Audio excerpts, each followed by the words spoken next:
everybody. I'm Justin Beck. And I'm Chris Cobb. And welcome to The Closing, your top news in commercial real estate from the past week. Several tasty morsels of the best CRE news that happened over the past few days to send you off into your weekend and get you excited to start the next week. Okay, some fantastic news from Target as they are evolving in this retail landscape that's ever changing. They announced their first small format store is going to be in downtown Denver. Now, they have about 25 stores in Denver, and some of them are over 100,000 square feet. This one is only going to be about 26,000 square feet. They're trying to compete with Amazon. They're trying to become more accessible to the urban environment, and I think it's really going to work. Chris, what do you think? I think so too. From the millennials' perspective, a lot of millennials, being one myself, in their 30s are staying in the city, they're staying in the urban environment. They don't have access to a car or to public transportation to take them to some of these locations that might be outside of the city.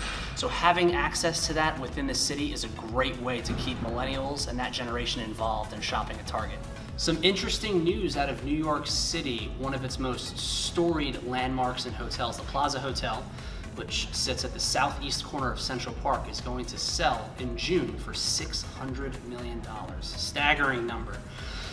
The Plaza Hotel has been an icon of New York ever since its inception 111 years ago. It's appeared in movies such as Home Alone, North by Northwest, and has seen the home to many foreign dignitaries. So this is a new chapter in the Plaza Hotel's history. Justin, what's your thoughts and what's your take on this new chapter for the Plaza Hotel? Yeah, I mean, the Plaza Hotel is obviously one of the most famous buildings in New York City. It ranks right up there with the GM building as far as storied histories.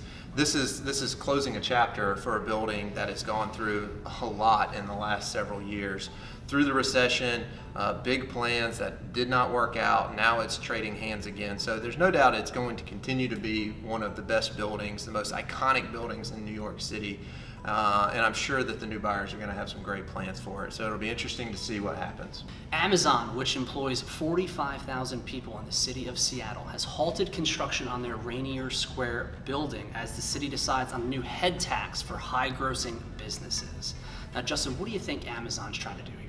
I think this is just another example of Amazon trying to throw their weight around. Same as it goes with the second headquarter proposal, and they've had all these cities pandering to them. There's no doubt they're an 800-pound gorilla. They're a fantastic company, and they're driving incredible value for their shareholders. But at some point, you've got to say enough is enough. If you're the city of Seattle, you call their bluff. That's what I think at some point you got to do. Now, I'm the last guy in the world that wants higher taxes, but it's really tough when you've got one monstrously large company looming so largely over a city like Seattle. Very interesting. To fight blight, cities are putting in microbrewery districts for their planning and development. Now, Justin, we've seen a couple breweries come into Pensacola the last couple of years here, Gulf Coast Brewery and Perfect Plain on Garden Street. Do you think this type of development and planning for city districts to revamp them is a good thing or a bad thing for a city? I think it's very creative. I'm a little bit nervous about regulating what goes where. I would rather see a market-driven development. Now, you've seen in Pensacola, we've had these breweries and they're doing fantastic, but it's been market-driven. What do you think? I think it's a good idea and creative, like you said as well. As far as planning certain districts, I feel like in a tertiary market like Pensacola, I feel it's not going to be a good thing, and you're going to have that type of demand for people that are going to come in and say, yes, I want to put my brewery in this microbrewery district. And I don't think incentives are going to be offered that are going to be enough people to want to do that. I think you just have to have a couple of good locations and let people choose. I don't think there's enough demand for us to be able to do something like that. Well, I agree too. And then a diversity of a neighborhood, several breweries in one single district. I don't know if that works. Having one brewery in each neighborhood, that's supplying a lot more for that community than clustering them in one area. And I think that creates more opportunities for bar hopping events, more 5Ks, maybe brewery to brewery, and it gives exposure to new neighborhoods. Maybe now someone can explore East Hill now if they've never been there, or explore Northville. I think that could be a good opportunity for the community. That's a good point. In Pensacola, we're extremely lucky. We've got a great ambassador for golf in Bubba Watson. But unfortunately, several places in Florida, specifically South Florida, are not that way. And the result has been golf courses closing at a somewhat alarming rate. USA Today, Florida has reported that over the past 5 years, $100 million in lost revenue has occurred on some of these golf courses. So what's happening to them? They're building multifamily projects. They're building housing developments on that. Yeah, and I think a lot of this, I'll go back to the millennial example. I think millennials are not joining private golf courses, especially, like Justin was saying, in here, especially in Pensacola, we're very fortunate to have really good public golf courses that are at our disposal.